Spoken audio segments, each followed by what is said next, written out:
When I hear the word sacrifice, images of burnt offerings, Abraham and Isaac, and Jesus' death on the cross come to mind. Sacrifice is a costly offering. In my life, the sacrifices I made were limited to denying myself of certain pleasures during Lent or going the extra mile to serve someone. We are no longer required to make burnt offerings like in the past. As Christians, we are called to get into the habit of making sacrifices, for this is our loving response to God's immeasurable goodness. Though I feel unworthy sharing my journey about this theme, I know it is an opportunity to offer it as a sacrifice of praise, share in Jesus' sacrifice, and reflect on how Jesus' sacrifice continues to transform me.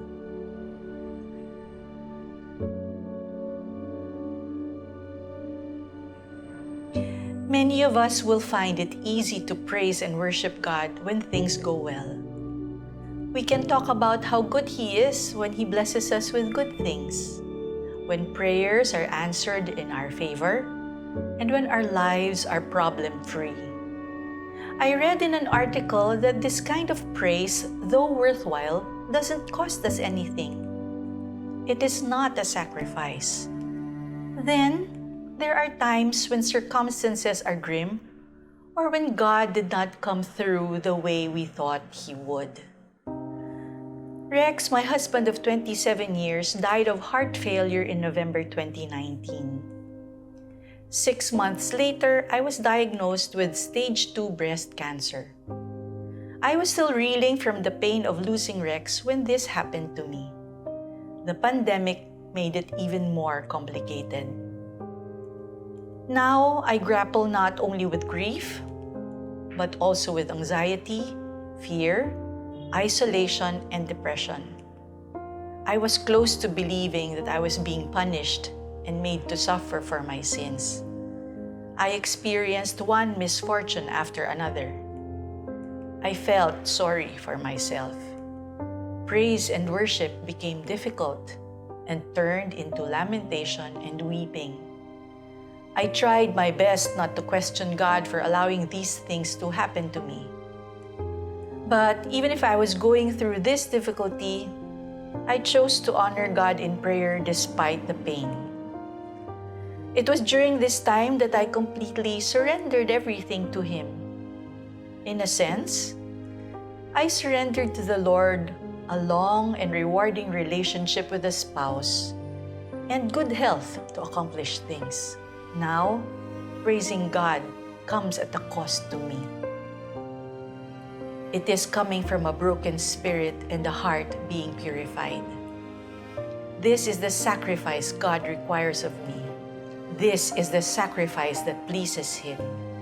I echo the words of David in Psalm 51. You are pleased with sincerity of heart, not with sacrifices or with holocausts. My sacrifice, O God, is a broken spirit.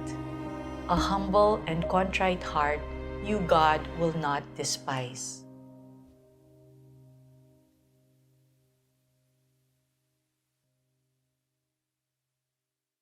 When God calls people to follow Him, He makes sure that His brand of discipleship is understood.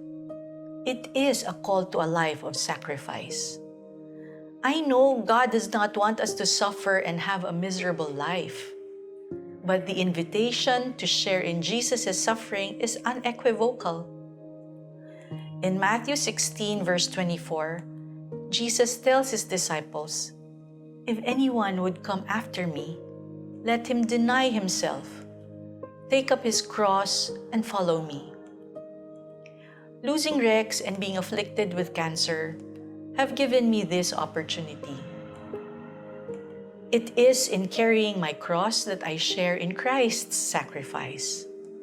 It is in carrying my cross that I experience God's grace. This is how I will grow in character and gratitude. My pain is not wasted. When I am lonely and missing Rex, God teaches me confidence in myself and in Him.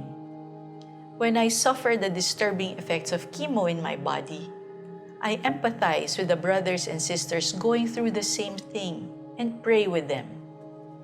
When I begin to doubt whether I would truly recover, God teaches me to embrace and be at peace with not knowing. Grief, pain, and feelings of uncertainty become occasions to depend more on God, learn from Him, and be grateful. As Paul urged the Romans in chapter 12 of his letter, I am now presenting to God this body as a living sacrifice, my spiritual worship, so others may witness God's glory and give Him thanks.